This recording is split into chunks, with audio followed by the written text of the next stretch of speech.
This is Ryan McGowan, and you're listening to Monday Night Football. Good evening and welcome to Monday Night Football. We are back for another week, a very important week because it's transfer deadline day. It didn't even cross my mind, I have to say, until just earlier today. And we thought, oh great, we've loads of stuff to talk about. We'll have the latest news, stay tuned. And we've an unexpected amount of things to talk about because it's all kicked off, down Easter Roadway at least. What we'll clarify for right now is it's a Hearts-only studio, but we'll have some Hibs involvement on the telephone shortly to discuss exactly what is going on down Easter Roadway at the moment. But we've got an opening question for tonight. So as we started last week, we're going to open it up a wee bit and kind of introduce ourselves more as individuals. So if you want to give your name and also your Twitter handle, if you're open to people interacting with you on social media, then bash on. And the question for today was after that damp squib, to say the least, yesterday in the game that shall not be named. We wanted to know what the most disappointing match was that you've ever encountered. So a match specifically that was subject to a lot of hype and that you were really excited for, and then you got along to, and even if your team won, for example, or whatever the result was, you just thought that was so much less than it could have been or should have been. Scott, do you want to kick us off? Yeah, straight away I was trying to remember certain sort of halves that had been played. Not so much full games, but during the Graham Ricks era. There was one or two games where, Ricks was picking the team. I remember a second half against Hibs where we're 4-0 up. And, for some reason we just started to sort of sit back. We invited Hibs to give us some pressure, and by the end of the match it could have finished 4-3 or 4-4. It was ridiculous. And then there was another league game where we were 1-0 up at home to Aberdeen at home, cruising, and then weird substitutions, weird tactical sort of nous or lack of nous from Ricks, and again the second half was a total non-event. So they were kind of two examples that I could think of off the top of my head.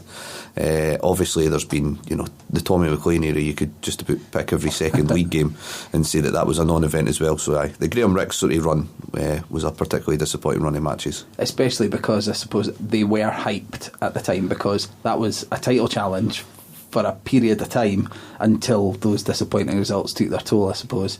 Ross, what were you thinking for this one, mate? I kind of went slightly different in terms of the damp squib. I remember going through to Fir Park to see Hearts Motherwell. Graham Ricks was in charge again, funnily enough. I can't believe, I don't know if that was his first or second game, if anyone can tell me. It was early in the run. The first game was Aberdeen, the 1-1. That was part of mine. It just turned out to be one of those games. It was too cold.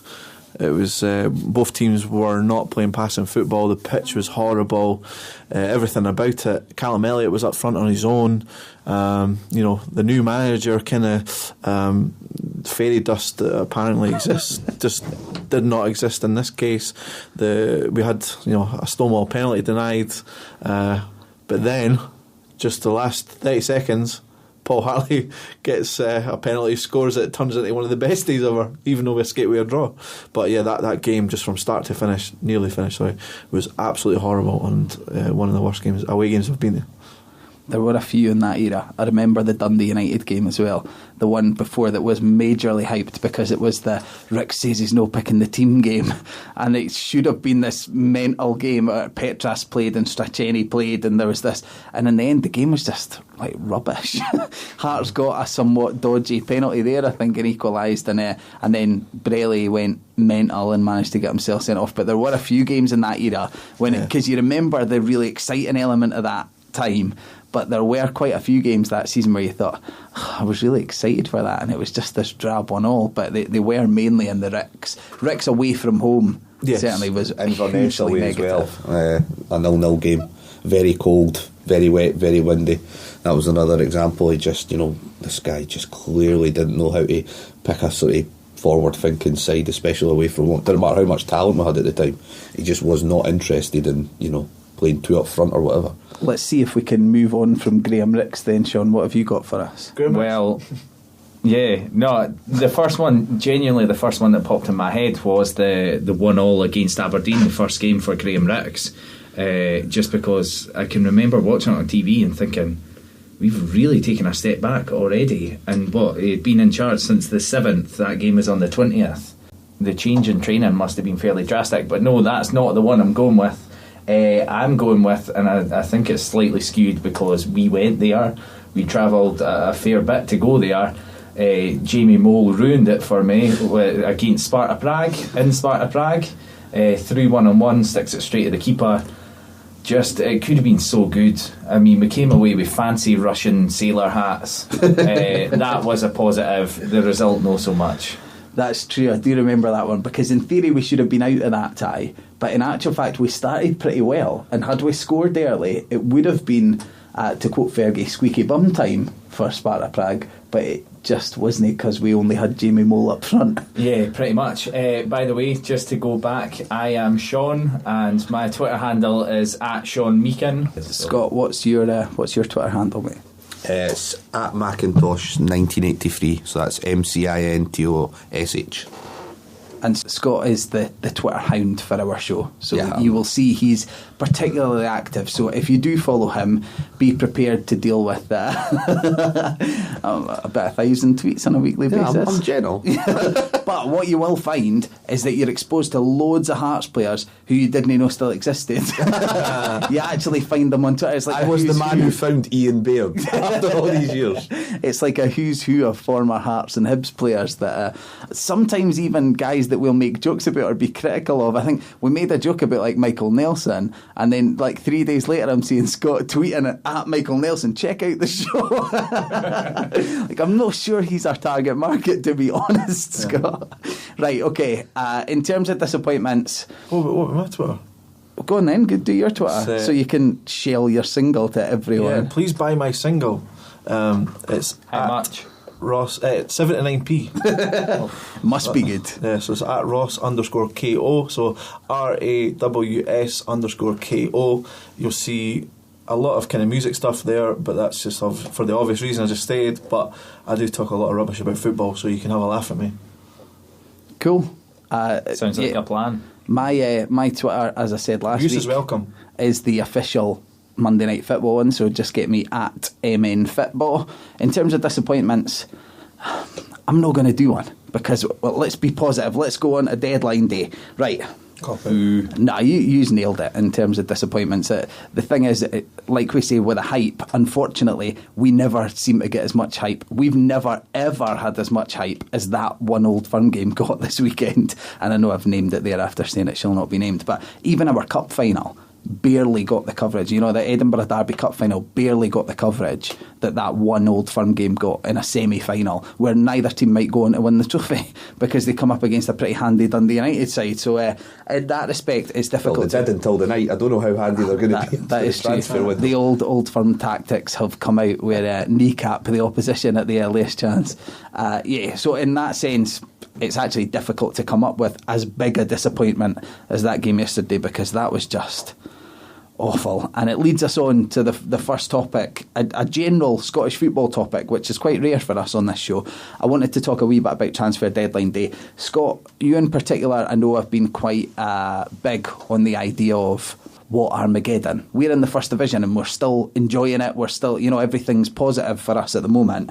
Today seems to be another potential watershed moment where there's been a few. Hearts have managed to pay, fair enough, an undisclosed kind of development fee, but they've paid something. Aberdeen have stumped up £300,000, which that feels like a real noticeable step forward, especially when the money is going back to another SPL team. The money's staying within Scotland.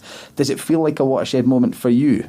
Yeah, definitely. Not even just that, just in terms of the interest and the amount of signings that the other clubs are making. I think sort of Hamilton, St Mirren, Hibs, there's a few clubs that are still, trying to push through some deals before midnight today. So it's been very interesting to watch over the last 2 or 3 hours, whether it's been on Sky or on Twitter or whatever. And that £300,000 deal, that's a great signal of intent for Aberdeen for the rest of the season.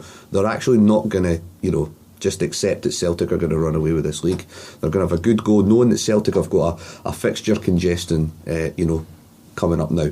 So I was very happy to see that move go through, and like you say, it was great to see Hearts, even just a small sort of development fee around £50,000. That's something we could only have dreamed of, 12 months ago. So it's great, and it's great to see that our scouting network, we're still checking out players, very few people would have heard of. We're looking at players of a certain age that we might be able to, sell on further down the line.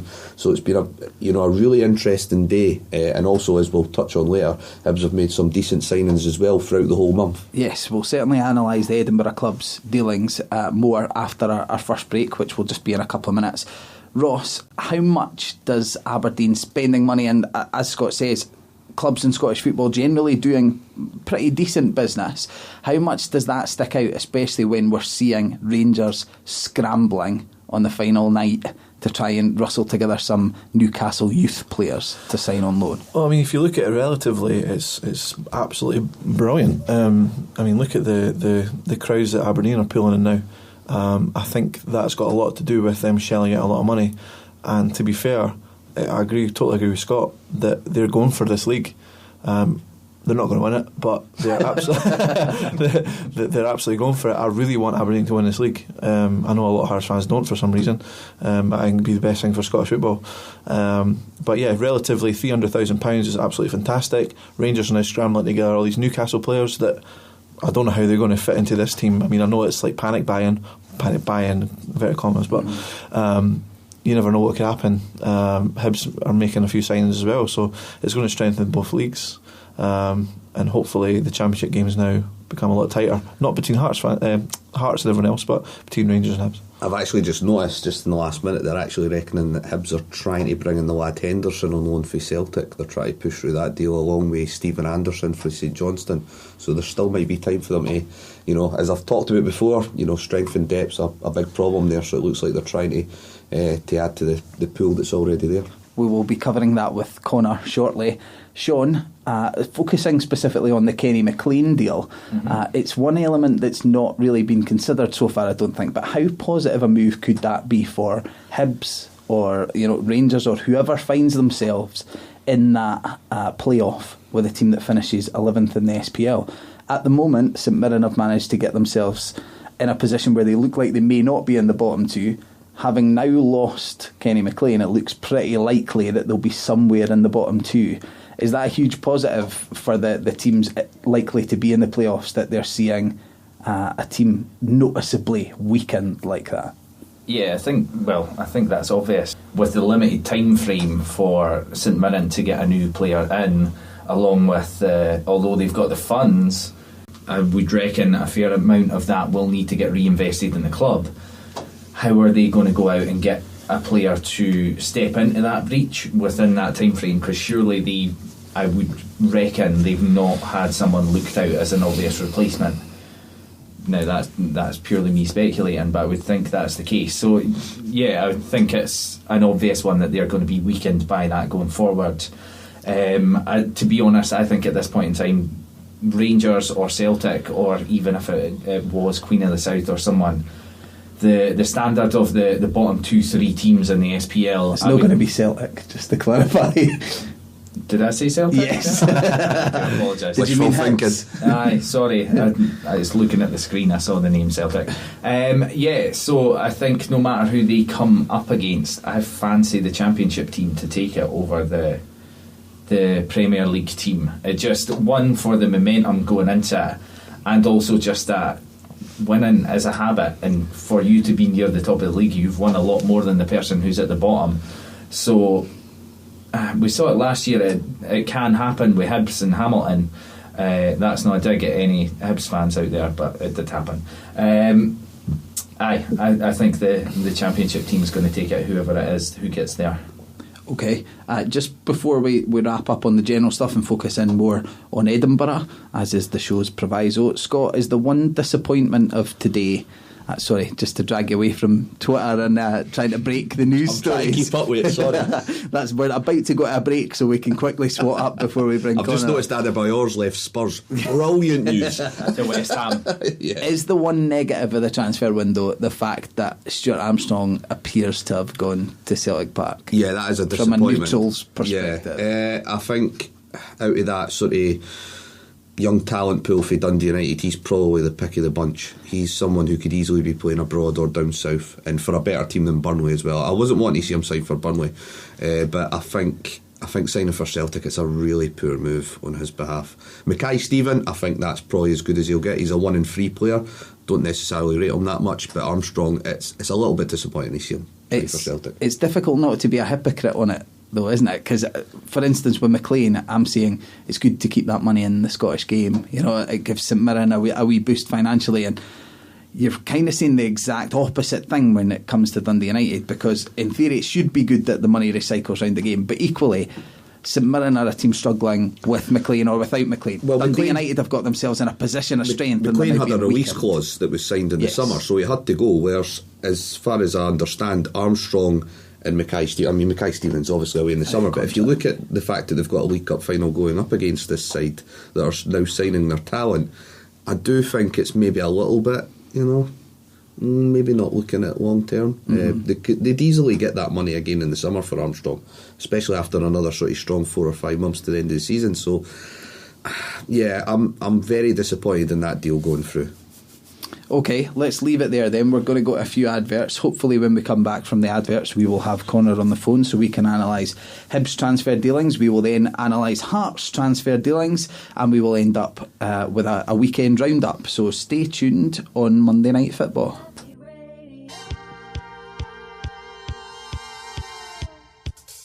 Radio Saltaire is a community radio station located in Trinent in East Lothian. We are looking for presenters and station volunteers of all ages. So if you think you've got what it takes or always wanted to give it a go, we can train you up and give you that opportunity. So please get in touch by emailing info@radiosaltaire.org or contact us using the website www.radiosaltaire.org, community radio station for Scotland. And we're back on Monday Night Football. Connor, are you there? I am indeed, yes. Perfect. Not a problem. Thank you for joining us, Connor. Lovely to speak to you. Good to be on the show in my dressing gown. You know, I can fidget away without Scott glaring at me, so all's good. I feel like we're probably setting a bit of a dodgy precedent in that regard, like, because we may have a lot of volunteers for the old dressing gown slot next week. Yeah, I know. Avoid that drive out to Trinent from now on. Aye. Okay. How's your night been so far from a transfer window perspective? It's been good. I've just been sort of refreshing Hibsnet, and it's starting to break a bit. They're getting a lot of guests, I think. It's sort of this site is starting to buckle a little under the pressure, but for once it's mostly good news all round, actually. So as things stand, Scott Allen's probably sticking around. It looks like we've signed Fraser Fivey, which is, to me, a bit of a bolt from the blue. I wasn't expecting that, but if that comes through, that'll be really positive. And the one definite is that Paul Heffernan's away to join the Expendables at Dundee, so that could as well be a positive move for him and frees up some wages for the rest of the team. To concentrate on Scott Allen first, were you surprised at that interest? I was a bit, and the first time when I saw it earlier today, I thought, it's just nonsense. It's never going to happen.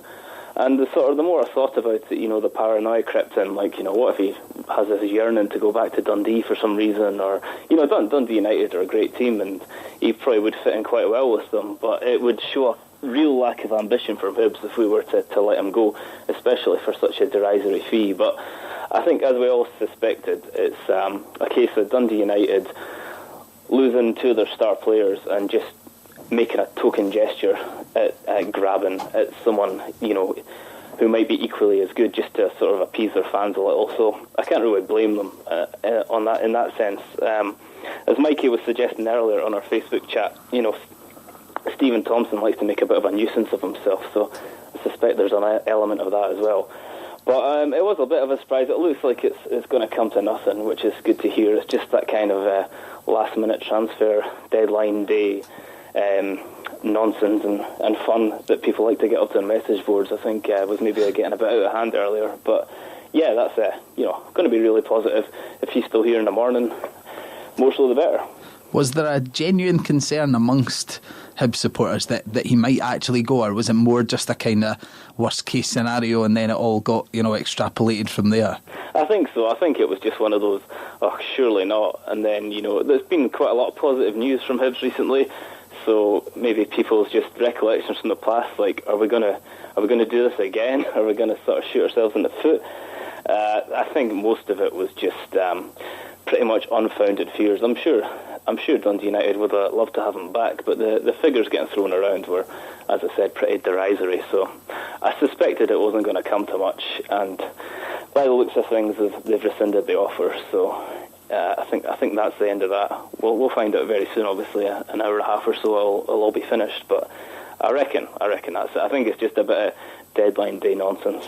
On to more positive news then. You said you were excited about the idea of Fraser Fivey joining up. Where do you see him fitting in at the moment? Well, the thing is, if that had been announced earlier in the day, then people would have been really worried that was Alan moving on, because he would make a sort of good replacement for him. Hibs midfield right now is looking incredibly strong, and I guess we're just looking at a bit more strength and depth. I mean, Fivey's sort of career trajectory actually mirrors Alan's to a certain extent. I remember him playing really well for Aberdeen a few years ago, and then perhaps leaving a little earlier than he should have done. But yeah, to have him, back up in Scotland, I think that's a real coup, and I think it shows Stubbs really knows what he's doing in the transfer market. He seems to have a real eye for players and a really sort of determined and focused outlook on what the kind of players he wants to sign. As we've said before, Hibs midfield is particularly strong in a minute, and that seems to be a really good extra addition. Although you do wonder where he's going to fit on a week-to-week basis. I wonder if they're just thinking ahead to when McGeoch potentially leaves at the end of his loan spell. Having a bit more cover in that area of the field. Although by all accounts McGeoch might end up staying on as well, so it will be interesting to see. So sorry Ross, I just wanted to check, after Mikey's wee jibe last week about Levine signing and all this nonsense, I just wanted to know who's this signing going to upset in the Hibs midfield, and how do you think that the move was sold to him? Do you think he was told he was going to be in the first team, or do you think he was going to be told that he has to fight his way into the team, and that maybe a Liam Craig is going to be dropped to the bench? Well, I mean, yeah, that is an interesting point. I mean, when you make the sort of fantasy team in your head, unfortunately, Liam Craig is the one that sort of drops out instantly, and he's obviously our captain, and Stubbs has stuck by him from the start. So you do kind of wonder, all these midfielders, all high quality players, whether he's been told, you're going to be a squad player for now, and we're going to see how you fit in. But as we've seen throughout the year, Stubbs doesn't seem to be too afraid of making changes on a week-to-week basis, even if players have been playing well. He seems to have quite a good plan, especially for that part of the pitch. So I'm not sure if the deal was sold to him as such in that manner, or whether he's just seen or heard what's been happening at Hibs recently, and the fortunes of Scott Allan have changed drastically since coming up to us. Maybe he was hoping he could sort of follow a similar trajectory. All right, mate, it's Scott. Just before you go, I just wanted to ask you, what your thoughts were on a couple of moves that happened earlier this evening with a couple of ex-Hibs players. One was Owen Doyle moving to Cardiff, I believe, for $750,000, and the other one was actually Matty Dunn. I don't know if you remember him. All pace, no substance. I think he moved to Sheffield United tonight for £600,000. Somebody was saying. Can you believe that sort of money's getting spent on those two players? I mean, to be honest, last weekend was it seemed like ex-Hibs players were cropping up all over the place and having really great performances. Matty Dunn is a bit of a surprise, I have to say. He's one of the many sort of no-marks that played for us over that period. I'm quite surprised that his name's still cropping up as a wanted player, because you would struggle to say much about his time at Hibs. Owen Doyle, maybe a different matter. For some reason, his sort of composure failed him while he was with us. He was obviously a player that Pat Fenlon liked a lot, but I think a lot of the fans found him a bit inconsistent. I enjoyed watching Owen Doyle play. He always seemed to try his hardest, and he seems to have come on leaps and bounds since moving away from us. It's just, again, the Hibs curse. All these great players that have had terrible spells with us and then moved on to do great things afterwards. But yeah, that seems to be the case, especially, as I said last weekend, every 5 minutes there's a name cropping up on the screen that we all recognise scoring a goal in some important game in the FA Cup. So that just seems to be the way things are at the minute. But I guess we've had so many players over the last decade that there's bound to be one or two that have turned out to be okay. A faceless cast of thousands, you could say. You could say. I've never heard that before. Starting to wrap up, mate, do you expect any further business tonight after 5? Scott mentioned there's a few names doing the rounds. Stephen Anderson from St Johnstone, we believe they were looking at Henderson from Celtic, but that seems to have fallen through. Are you expecting one or two before midnight?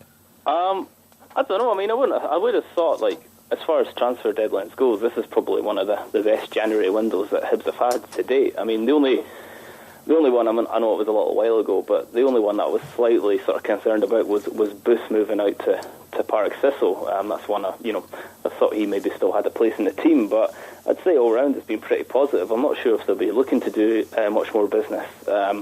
I'd not actually heard at all about the Liam Henderson one. I'm obviously not as up to date on Twitter as Scott is, so I'll need to get on top of things because that's obviously where he's getting all his up to date information. That would be a good one, but I can't see that happening really. Anderson from St Johnstone, again, he doesn't seem to be sort of Stubbs' kind of player, unless he was maybe considering options if Fontaine leaves. I think Fontaine was only on a 1-year contract, but it doesn't seem like the kind of player that Stubbs would go for. Traditional sort of guy, no nonsense centre half. Can he do a job? All that kind of thing. Not a very exciting signing, but I think by now most Hibs fans are trusting Stubbs' judgment on these matters. I think if he did, he's quite focused on the kind of player he wants to bring in. I remember at the start of the season, he'd had a bit of a dig at Hibs' signing policy over the last few years. Just talking about how it's almost like we've been signing players from Wikipedia rather than doing any real scouting. These days that seems to have changed, and so much the better. So I think if we were to bring in another centre half, we have to trust in Alan's judgment. Okay, I think Sean's got one question for you before you go, mate. Oh yeah. Yeah, just a quick one. I know obviously you've touched on it there with Callum Booth going out on loan. Firstly, do you see that just be until the end of the season just to get him a bit more experience with Keith Watson coming in? And also, you had been fixated on for the past couple of weeks getting in strength at right back to cover for David Gray. Do you think Watson is a good enough cover to be for it, to come in for him, or do you see him contending for that position, or as soon as Gray comes back, is he just back up straight away? As I said, unfortunately I couldn't make it to the game on Saturday, so I didn't actually see much of Watson, but throughout the season Gray's been he's been the first name on the team sheet, so I think Keith Watson would have to be pretty good over the next few weeks to shut him out completely. I think that it is more or less just temporary cover. By all means we need a bit of strength and depth in case Gray's injuries last a bit longer than expected, but I think it's just been drafted in because that was an area that we were really, it was really becoming a bit of an Achilles heel, having so many left-footed players in defence. Such an unusual problem to have as well. So I think that is just, that's literally just a loan to cover until he comes back. With Callum Booth, unfortunately, it looks like that's the end of the road for him at Hibs. His contract with us ends in 6 months' time. It's a 6-month loan.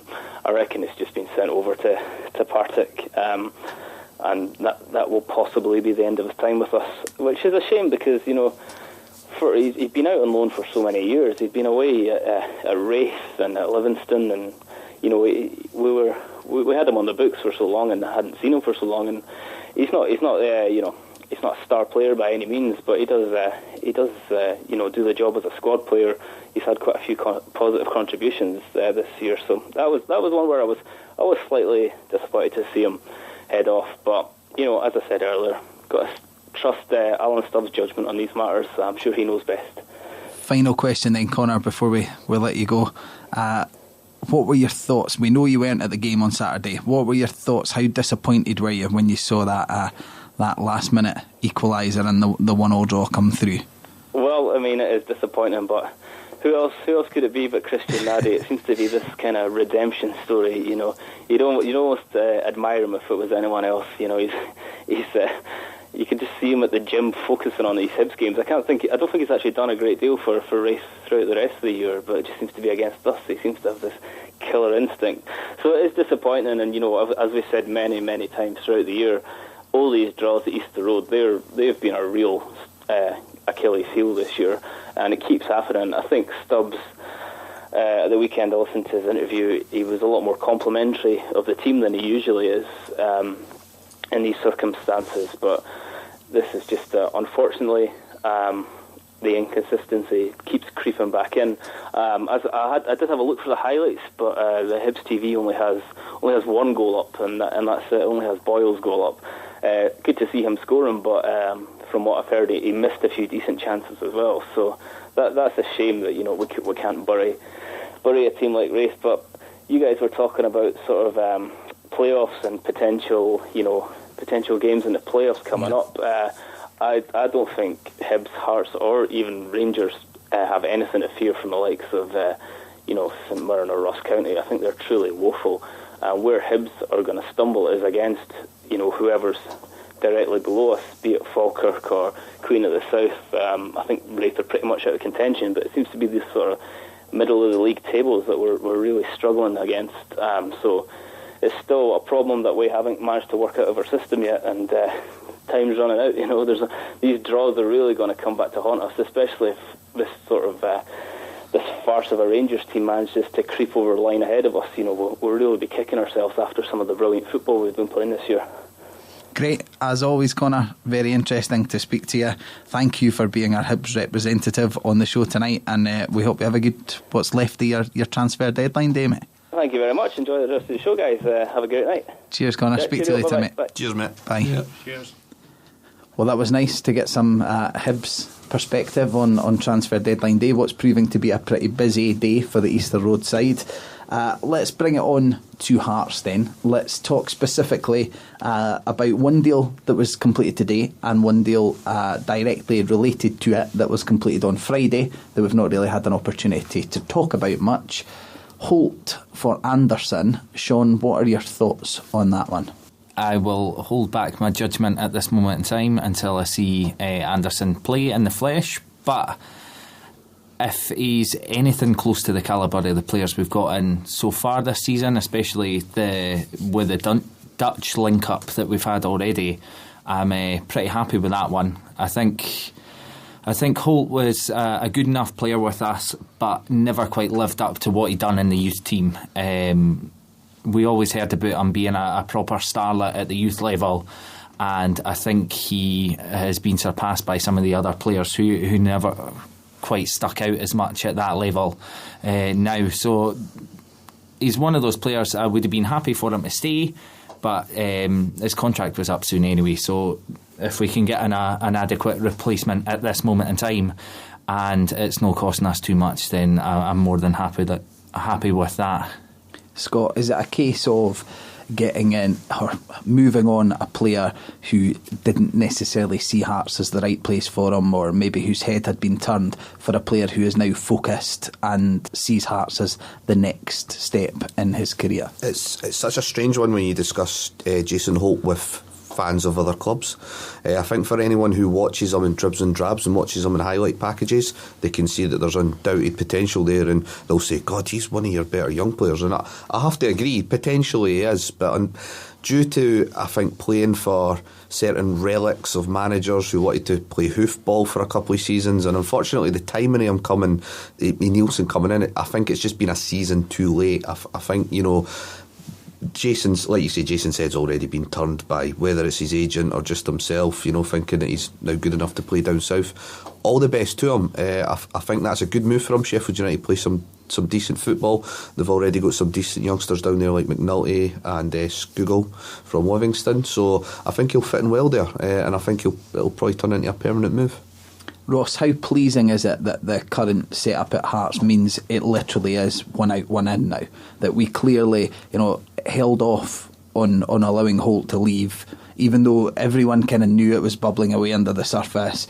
We kind of mentioned it when Mikey brought it up last week about the fact that he clearly Disney sees future here long term. How positive was it that we held off until we clearly knew that Anderson was a done deal, then let Holt go and brought his replacement in? Well, there's another point to touch on it, is that Jason Holt at one point was kind of a luxury player for us when he burst into the first team, and that was obviously backed up by the his head being turned, as been mentioned previously. I'm really excited about this new signing. I'm very happy that we're now in a position where we can pay fees now for players. We've done most of our business in the summer, but it's good to see that we've not got rid of a few players, but players that might have not flourished under this kind of new regime. And if we've got apparently a box-to-box midfielder, that should, again, in the same with the Hibs question, where he fits into the team, there is a midfield in there that could possibly slot him in. I think the four, Piardo, Anderson, Gomez and Bowen, could be a great midfield for us. So it just really depends on how Nielsen sees it. Will he throw him in straight away? I'm quite excited to see how it goes.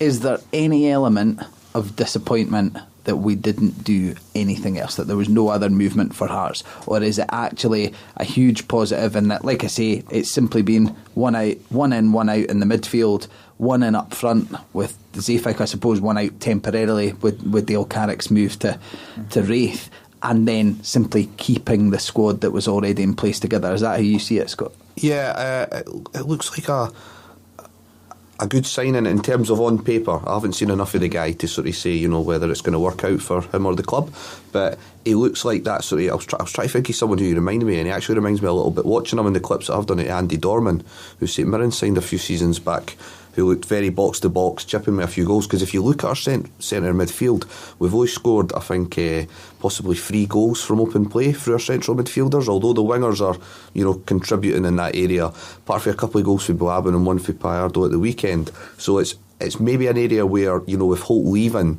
Nielsen and Levine have been looking at, and he looks like he's got a bit of stature to him as well, doesn't he? Like he'll get brushed off the ball very easily. So I think, although Mikey was I think he was trolling a bit when he was talking about Levine making certain, signing decisions, he actually looks like someone who fits not only the Nielsen mould, but possibly a bit of the Levine mould when he was back at Hearts as well as a manager. So on paper, looks like a very exciting, prospect. Okay, anything else to touch on before we go to some ads and come back about the games at the weekend? Anything on Hearts transfer window? It's not an immediate sign-in because he'll not be, it's very unlikely that we'll see him this season, but we also brought in Jake Hutchins, which is a good one for the future, especially if we are going to be losing Brad Mackay at the end of the season. So it's good to see, once again, it's not just for this season, it is for building for the future. So yeah, all positive for me on the Hearts front this transfer window. Ross, anything final to say on Hearts transfer window? Not Hearts, but Heffernan. Heffernan going? Just Heffernan, yeah. That's right. Yeah.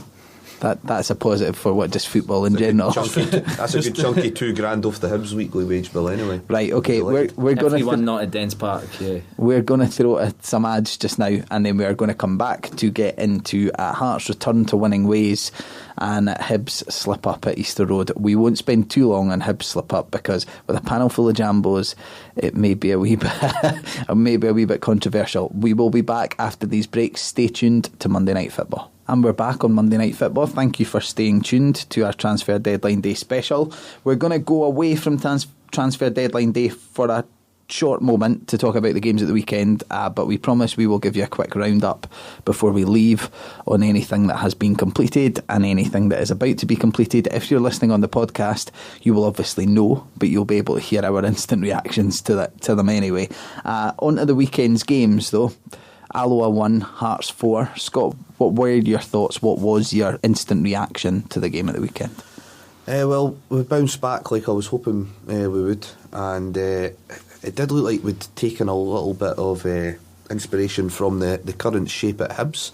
We did seem to go for that almost sort of diamond formation in the middle of the park. Interestingly enough, for anyone that listened to the show last week, I was listening coming in, and I think you said exactly that. Almost exactly the system that I laid out. I picked the team before it. I was going to the game with my mate Sean McMurdo, who's been on here once or twice, and we laid out the team, and I was one player away, and it was because I didn't know Zayfik had taken a knock in training, and I had him in ahead of so, and it left me gutted because I called the change in system. But yes, we did go to very similar with 3 in the centre, and I suppose a lack of width, you could say. How did you feel it functioned? Not really. I mean, when you've got Patterson and Eckersley playing as sort of advanced sort of fullbacks, then I think it works in the same way that it does when Gray and Stevenson are playing at Hibs. I think it was ideal. It definitely caters for one player in particular, and that's Jamie Walker. I've said it all season long, Jamie Walker's going to end up a number 10. He lacks that bursty pace to play as a natural wide man, I feel, and he always looks like he's trying to sort of like find pockets of space just in behind the front men, and I thought he was excellent. Again, his fitness, we've touched on that again, his fitness this season came on leaps and bounds. He was in the last 5 minutes still running back, still harassing Alloa players, trying to win the ball.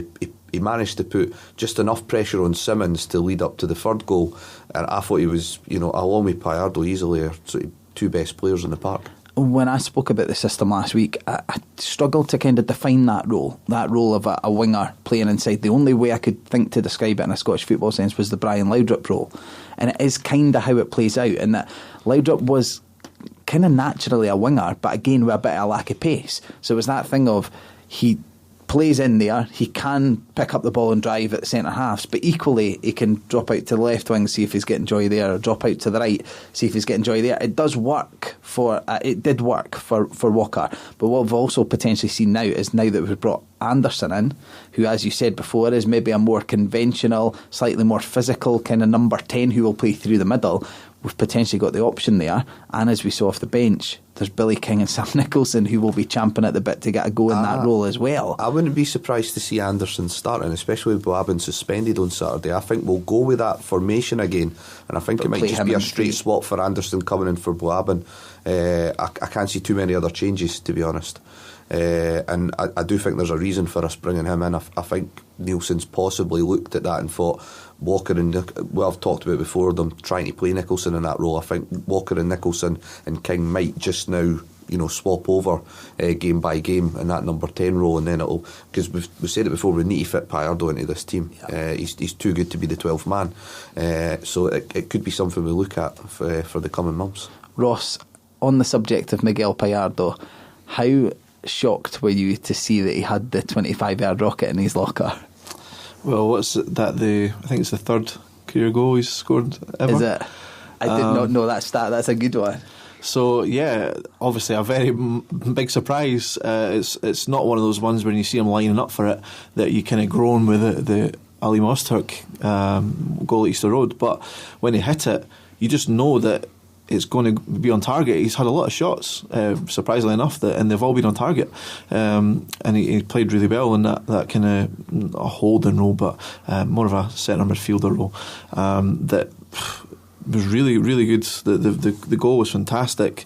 Yes, it was a question of an own goal that hit off his shoulder and went into his own net, but he was my man of the match for me. And hopefully he starts now with that midfield 3, and that'll take us forward, I think. Sean, on Payardo, I think a really interesting thing is we've had a decent amount of holding midfielders over the years, some more successful than others, but the one that everyone kind of points to because it clicked at that moment in time it's normally referred to at Tynecastle as the Julian Brelli role. But Julian Brelli was a really severely limited player. For a time, he was really good at what he was good at, but there was huge deficiencies in his game. Payardo's really different than that. Although he plays a similar role, the thing that really sticks out to me with Payardo is that his first instinct is always to go forward, and we don't really see any holding midfielders in the game like that. What we're used to is the crab sideways and back, and they just protect possession and nothing else. How refreshing is it for you to see a guy doing that job whose first instinct is always to play an accurate pass into the striker's feet or out to the wings to get us on the front foot? It's brilliant. I think when you look at them, now I'm not saying they're the same calibre player whatsoever, but looking at, say, Chelsea as a mould, we've got a more Matic, more forward thinking, can go box to box if he needs to, as opposed to John Obi Mikel, who is, I'm here to break up the play, I'll give someone who can create the ball and they can do the creative stuff, but I'm just here as a stopper, which Julian Brelli was for a long time, and was purely there to make the tackles break up the play. If someone else gets it going, he can take a booking for the team and really just shake things up a bit and really disrupt the other team. Whereas Gallardo, no doubt, there's no doubt in my mind that he could do that job if we needed him to, but he reads the play so well that he makes so many interceptions, or even just blocking off runs for other players. Things like that. He stops attacks before they've actually happened. Which is, it's just intelligent defensive midfield play. I know Michael Stewart hated the holding role. I didn't think he would hate Miguel Gallardo, which is just, yeah. When he came in, we already had the settled two in the midfield, so you were thinking, great, we've got backup. Seeing him play, I'd have him ahead of the other two at this moment in time in every single game, and that's amazing for what we had at the start of the season. So yeah, and considering, when we've got the ball, he's very aware. He's probably the most intelligent football player we've got at the moment, and he finds all these little pockets of space, which for a holding midfielder, inverted commas again, that he doesn't really play like that for us. I don't know if he's kind of found, because he's come to Scotland, he's seen a different style of play, and the shackles that he's been obviously told in Spain to maybe be that holding midfielder and be that guy that breaks up the play. But he's come here, totally flourished, and now he's got a goal that might even egg him on to get more, maybe. So yeah, really good. I suppose the highest praise you can pay him, just to wrap up on Gallardo, is it's similar to what Hibs fans say about Scott Allen at points, that there are times where you look at him and you do think, especially in surroundings like Alloa, you think, what are you doing here? How did this come to be? You were playing at the new camp last season and stuff. And as long as it's only us thinking that and no one in the stands, that's fine. And not him himself. Hopefully the championship is now the wilderness of football, that nobody knows that he's here. That's the good thing about the zero coverage and highlights. Nobody can actually scout our players without turning up to these places. That's very true. On another positive from the weekend there that had come off a major negative the week before, we looked incredibly shaky, as we said, against Falkirk at the back. Aleem Ozturk came back this weekend. There were a couple of defensive lapses, but not necessarily more than you would expect from any team. How big an influence are we seeing that he is now, Scott? It was good to see him back. I do feel he was at fault for the goal.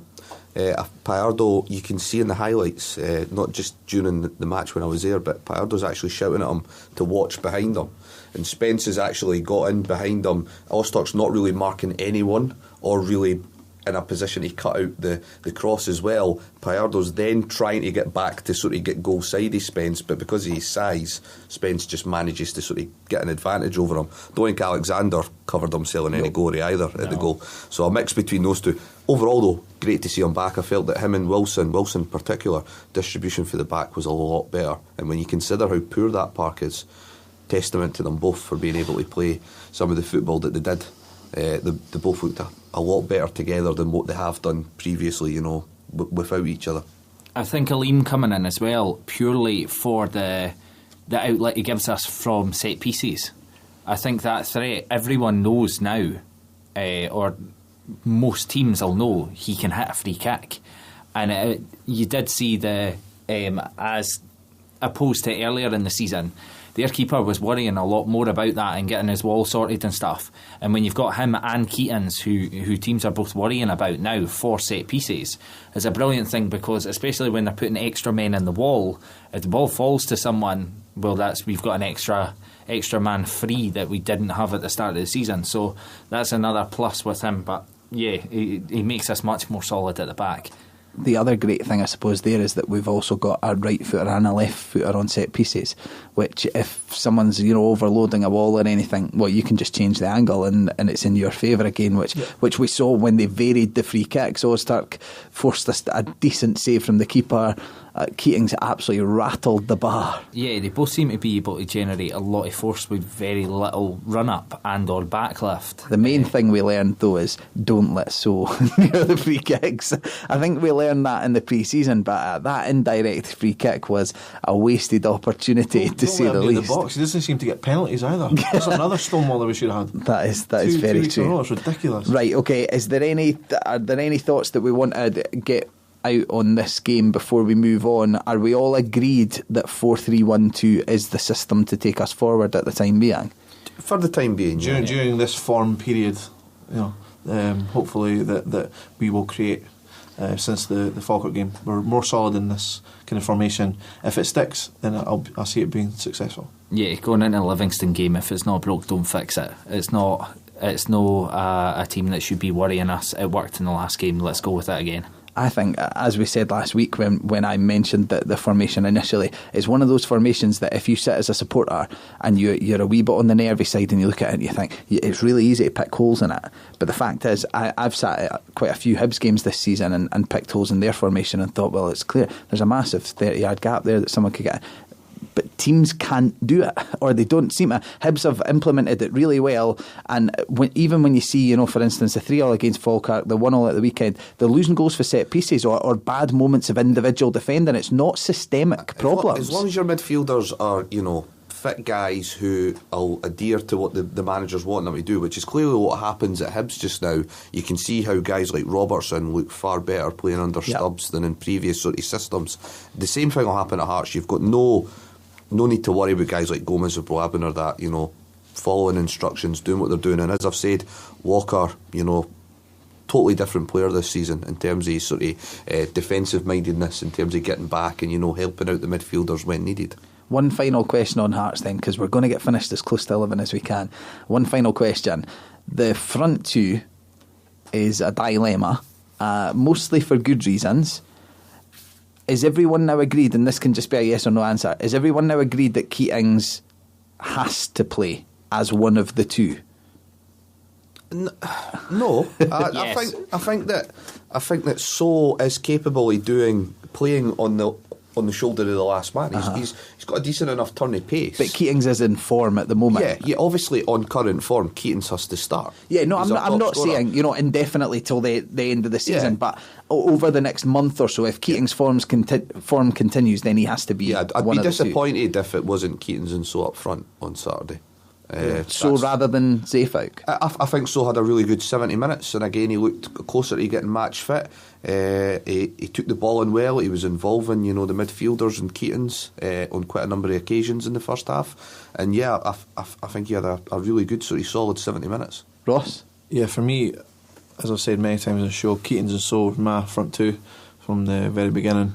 Zayfouk I would put in for So at the moment, but I think that's until So gets properly back to full fitness again, and then I put So in. But that does obviously mean that Zayfouk loses place in the team, which he doesn't deserve at all. He has come on and he's done well in the games he has. He's done well in the games he started. So it's just one of these necessary evils that he'll have to be on the bench for a while. Sean, I just want two names. Keatings and Zayfouk. I think I probably agree with you, Sean. But it's great to have the dilemma, and it's great to have Dale Carrick out getting match fit and then coming back and strengthens it further. Sofiane El Hasnaoui is a name that we've not even mentioned for about 6 weeks, but as we all said at the start of the season, he was the man that they were most excited about in the setup, and he will come back again, into the thinking. In a system like the one we played on Saturday, that could end up being the perfect formation for him. It takes the pressure off him in terms of the goals, because he's got two strikers there to do it, so he can just be functional and artistic and creative without having to worry about, but where's your end product, son? Okay, let's touch on Hibs just a wee bit before we head home. Obviously, there was. Just have to say Nadie, I think. Really. Yeah, there was the same banter about Christian Nadie. Obviously, that is a story in its own right. The Christian Nadie versus Hibs. That was his fact, because that sounded through the headphones. That sounded like a wee bit like an offensive phrase. Yeah, so there is the Christian Nadie versus Hibs narrative that seems to be ongoing. I noticed there was a couple of tweets at the weekend saying, remember that time when Nadie went to Easter Road and didn't score? Nah, me neither.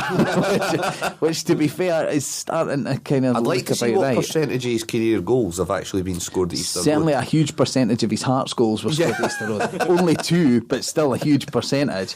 And the bigger sense, is that indicative? Is it still indicative of why Hibs haven't put a sustained challenge together? I mean, if you look at the game, in terms of what I read off the papers and sort of speaking to people who were there, Hibs dominated the match. They should have the game sewn up. I think Boyle had 1 or 2 really good chances to make it 2-0, and then I think the last 10 minutes, as most teams do when they're a goal up, I've seen Hearts do it at home to Raith Rovers this season, started retreating, started inviting a bit of pressure. Raith broke Carrick on for the last 20 minutes, and I mean, if you look at the goal that Nadie scores, if Hibs have somebody on the post, that's not going in. It's not a great header. Basically smacks the side of his head. So I mean, poor defensively, really. But yeah, I don't think you can be too harsh on Hibs. They've obviously dominated the match. Obviously, they needed to, get that second goal just to make it safe. But I don't think it'll affect them too much. I think Stubbs has got enough confidence in that squad amongst the players just now, where they should hammer Arbroath in the cup next week, and then obviously they're away to Rangers the following week, and I'd imagine that they'll beat Rangers as well. Yeah, it is a bit of an issue for Hibs at the moment, though, and especially in terms of the or is it? Tell me if you think differently. I'm just thinking more from the confidence and the swagger amongst the fans. It seems to build. And there's the chat, we have it in here on a weekly basis, and there will be that thing of, well, if the league was to start now, then we would be real challengers to Hearts. And at times it's very, very difficult to disagree with that, because on individual performances, that is completely justifiable, that view. The problem is that there's not a level of consistency, there's not a bloody mindedness to that Hibs team that we will just go, and if it takes really scrapping it out, then we'll just win 1-0. That's not happening still, even at this stage, with the signings they've made and the improvements that they've made, the undoubted improvements that they've made under Stubbs. I understand the fans saying that. I look at the work that Stubbs has done, and I do buy into the theory of if Stubbs had been in there 6 weeks earlier, Hibs would have been closer to Hearts, and certainly would have been overtaking Rangers at this stage. I think the problem is he's still got players there that are of a fragile mindset. I think long term guys like Craig and Hanlon don't have a future at Hibs. I think Foster will eventually take Hanlon's place. I think Craig, now with the signing of Fivey, I don't think you'll see much more of Craig.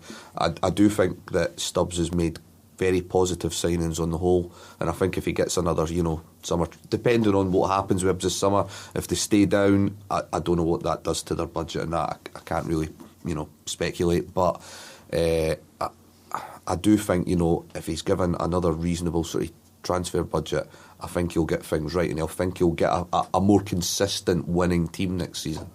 On the positive side for Hibs, slightly negative for the player himself, but Dominic Malonga's Congo, the right Congo, no, the other one for the flag. They were knocked out. Yeah, they were knocked out the African Nations Cup at the weekend there, so he will return imminently, I think. Obviously, but he's banned for the cup game, I think it is. So I don't think he comes back to the Rangers match. As we say, they should be able to get through that cup game comfortably, even in his absence. The El Ali Guti front is particularly quiet at the moment, but I'm assuming that his comeback must be somewhere in the near future, because that's certainly getting, it was kind of 5 months that was said, and I think we're getting January there. In terms of him getting on back training. I don't know how much training is needed. Obviously, maybe a couple of bounce games or under 20 games, so it's maybe more likely to be end of February before you see him actually pulling a Hibs jersey in a first team game. But you've got Malonga, you've got Boyle, and you've got JJ hopefully getting close to fitness for them as well. Obviously, we've still to see him to see how he's going to fit into that team. There is definitely a squad there now. I think a good thing on the Hibs front as well is Although, as Scott touched on earlier, Boyle did miss a couple of chances. He took his goal really well. It was reminiscent of the Jamie Walker goal for Hearts at the weekend as well. He waits on the keeper coming and just knocks it round him. So he's got his first. That was his first goal. Yeah. Yes. So he's got his first goal in the bag. That's for someone who's struggled with, or certainly I've heard has struggled with goals. That's been his main thing over his career. That can only stand him in good stead going forward. And Cummins never scored in that game, but he's top scorer in the league. So although they've got Malonga and that coming back, they have got a form striker there. So they had 25 shots. That's the problem, though, is if he's not firing, who is converting them? I feel, not to compare them to Hearts too much, but Hearts chip in with goals from all over the pitch, especially without Gray there to put in the crosses for the other goals. It's making sure that there is those other players chipping in with the goals, which it just never happened at the weekend there. Watching the highlights, it is 10 minutes highlights I watched, and there's so many of the shots that aren't even on target that it was a painful one, or certainly must have been a painful one for Hibs, because they should have put it away. Okay, as Scott says, Hibs have Arbroath in the Scottish Cup. I think we can all agree that looks a fairly comfortable Hibs win, can we? Yeah. Arbroath lost a really decent player in the lad Murray to Dundee United a few weeks ago, so I can't really see them causing any problems. Okay. No, I think that'll be a minimum of 3-0. Predictions for the Hearts game then, Hearts versus Livingston at Almond Vale, in the first of a weird double header due to their involvement in the Petrofac Training Cup final. I mean, Livingston, I think Mensing, who was the only player that looked capable of kicking Hearts players in the last couple of games, he's left, so really they don't really have much for us to fear. They did put up a bit of a fight in the last game, mainly a psychological thing. I think that was more to do with Hearts with their lack of forward options at the time, though, retreating a little bit into their shell after not taking the chances we should have in the first half. Yeah. I think with Keatons and whether it's So or Zayfouk up front with him, I do think this has got the markings in another 3 or 4-0 for Hearts, to be honest. Ross? Yeah, I agree. I think it's going to be 3-0 for me. The Livingston team, yes, it's pretty much the same. There's a slight change, but and the manager's gone as well. I think it's the second time we've played them since that change. Is that correct? Yeah. I think this kind of more solid system. Part of me thinks that we won't score as many goals as I'd hope, but for some reason, I think with Keatons up front, we've got a front two. I see 3-0. Sean? I think it'll depend on who takes our penalties. I think we'll get a penalty if we get one. Yeah, I think we'll get a penalty. Probably early on in the match, and that'll swing it whether or not someone puts it away. I'm still hoping for a Liam just to burst a hole in the back of the net. But no, I'm going 2-0. I don't know. I think we'll have a big result in one of the two games, but I'm picking the away tie for it to be the slightly more reserved scoreline. But also as a prediction, I predict it's going to be warmer than the game at the weekend, because I'm just happy that we're all here and none of us caught pneumonia or hypothermia. It was terrible. It was extremely cold. You're quite exposed at Alloa, especially. The penalties is actually a good shout. We should maybe run a show sweep as to who the next Hearts penalty taker actually is. Because who hasn't scored in the team? Wilkinson, Mackay and Gomez. And they're the only 3 guys in the squad, out with the goalkeepers, not have scored for Hearts. And new signings. I think Anderson takes it if he plays. Just for that dream debut. Right, okay, let's round up on the transfer window activity then. We're going to finish on 1:15, which is as close as we have ever been.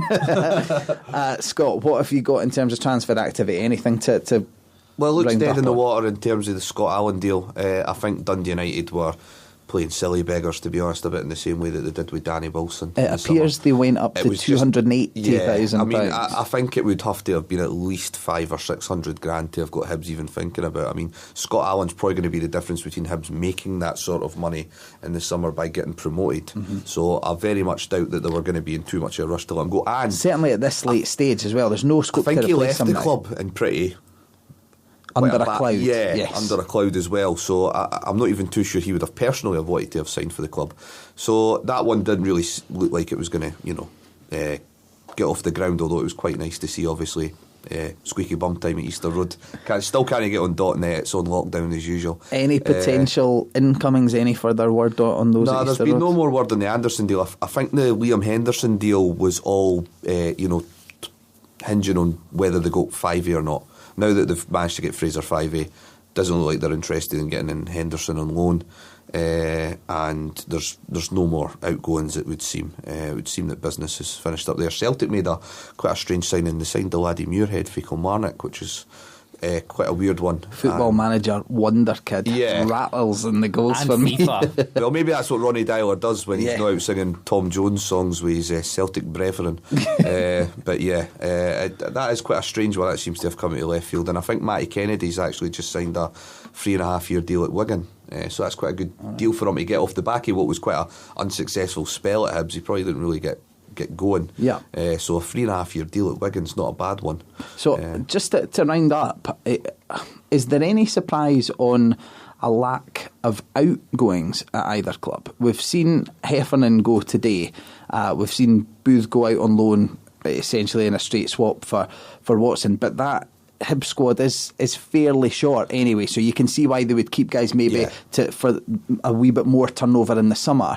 In the Hearts squad, Scott Robinson remains a Hearts player. Is that a surprise? I'm a little bit surprised that Robinson hasn't ended up signing for a Falkirk or a Kilmarnock, and I think it's a shame because I don't think he's going to see much game time between now and the end of the season, and I think he is good enough to be playing on a week-to-week basis for, if not most clubs in the Championship, then at least 2 or 3 clubs in the bottom of the Premiership. So it's not a great time for him. I kind of actually hope Hearts maybe give him a free transfer this week and just allow him to sort of find a club over the next month or two. They'd need to free him before midnight though, in order is that how it works? Yeah, You have to if free you're him. tied to a club when the window closes, you technically can't sign for another team until it opens, unless it's in a different market. I think. It's pretty telling for Robinson that we moved to a 3 in midfield and we think, he's first choice, he's direct replacement, we better sign a midfielder, which is what we've done essentially. Yeah, for me,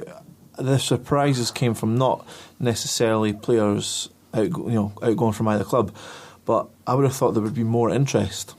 Yeah, that's what I was going to say as well. Especially with, I know we had the Felix Magath Real Betis link with Jamie Walker. I never saw that actually come into fruition, but especially with Patterson getting in the Scotland squad and things like that, you thought there'd be a little bit more interest. Now, I don't know if that's been swept under the carpet, if there has been. But yeah, it surprised me, especially with the season Hearts have had and the youngsters we've got, that there's not been 1 or 2 more teams sniffing around. Ross, do you think that's because Hearts have been quite clear and put out a message that we're in the position that we're in, we're not going to allow that, we're not going to sacrifice that for a quick buck. If you're interested, come back in the summer and we'll talk then. Partly yes, but as we know, every player's got a price.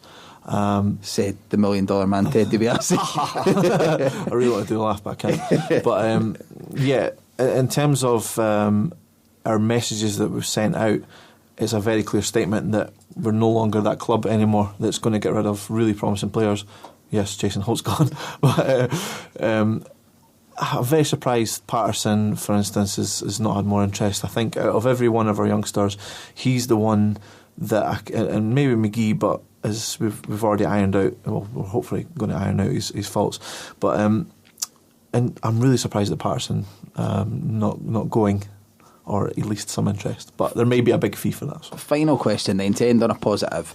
How good is it for both sides that, for instance, with the interest, that the solid concrete interest in Allen tonight, there's been no word whatsoever of Scott Allen trying to force a move or trying to play any part in it. As we're saying, yeah, generally there's been a lack of interest in some of the Hearts players, but equally that interest would have come about had any of them made it clear that, well, I'm not really fancying this last 3 months in the Championship. I'm keen to move back to the highest level possible. How positive is it that the players seem happy at the Edinburgh clubs at this moment in time? Very, and if I'm being honest, the only disappointment is that Hearts haven't went to Rangers and offered £10,000 for Lee Wallace. Said it would pay it in 48 different instalments. So apart from that, I'm generally happy with how we've handled ourselves over the last couple of transfer windows since Budge and Levine and Nielsen have came in. Sean, from a Hibs perspective as well, the fact that, you know, guys like Jason Cummings, as we say, have rattled in the goals, and we know there was interest from Swansea and stuff previously, but it does seem like these guys, they're not at this moment in time thinking about, you know, trying to manufacture a move. They just seem to be enjoying their football and happy to stay where they are. Yeah, once again, going back to how we started the show, I don't think it's just a good thing for the two Edinburgh clubs. I think it's a brilliant thing for Scottish football in general. It shows that the lure of Championship or League One football isn't as attractive as it was a couple of seasons ago, that especially the Edinburgh clubs are building and are trying to build something properly for the future.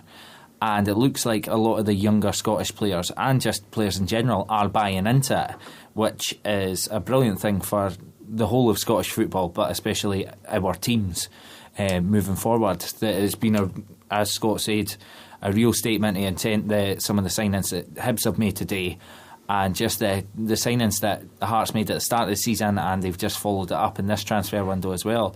It's the strength and depth of both squads now is brilliant, and the fact that no one's exiting stage left and they're scurrying to get players in to replace them is just testament to that. Okay, perfect. Well, we always like to end on a positive note, and that was it for this week. Thank you for joining us on our Transfer Deadline Day special.